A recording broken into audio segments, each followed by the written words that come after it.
So this time we'll be talking about the control of blood flow through skeletal muscles and regulation, as well as the factors that increase said blood flow during exercise.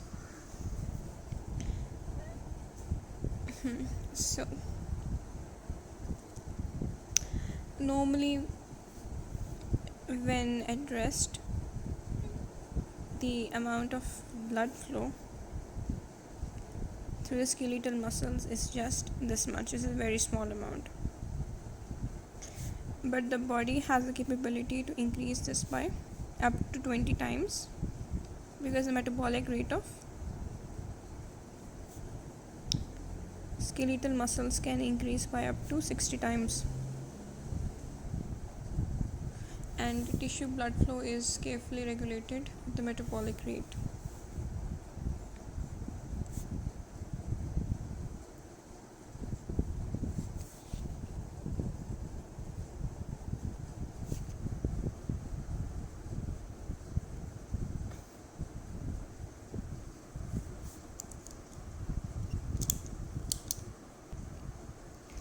So how is this achieved? Number one is the local metabolic response.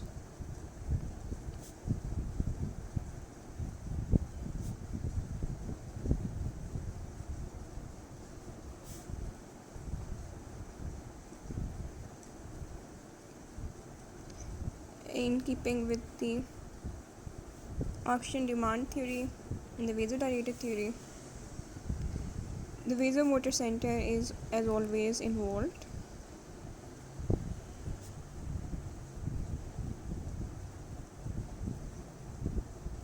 The vasomotor center, but this is a bit secondary, the vasomotor center is stimulated to cause vasoconstriction throughout the body, with the exception of the non-muscular areas.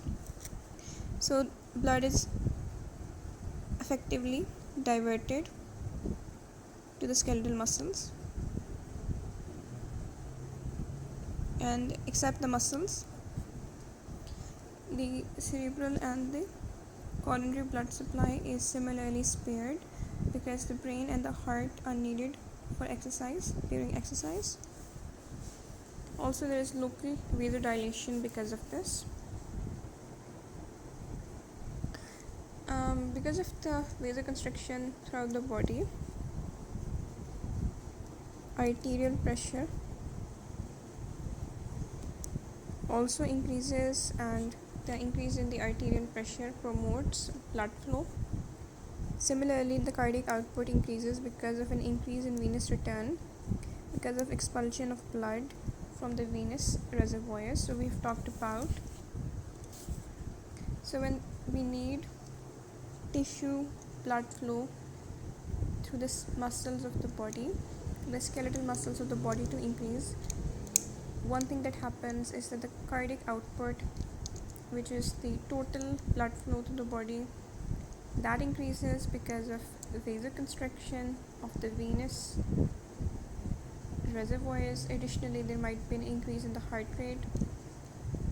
That is something that happens, so the total blood flow increases.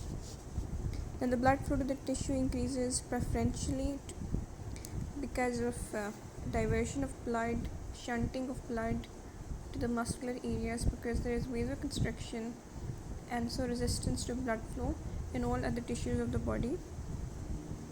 Arterial pressure increases because of the increase in the cardiac output and because of the TPR increase owing to widespread vasoconstriction. This also further pushes blood, because if the arterial pressure fell or for whatever reason, this amount of cardiac output could not be maintained. I'm hoping this is helpful.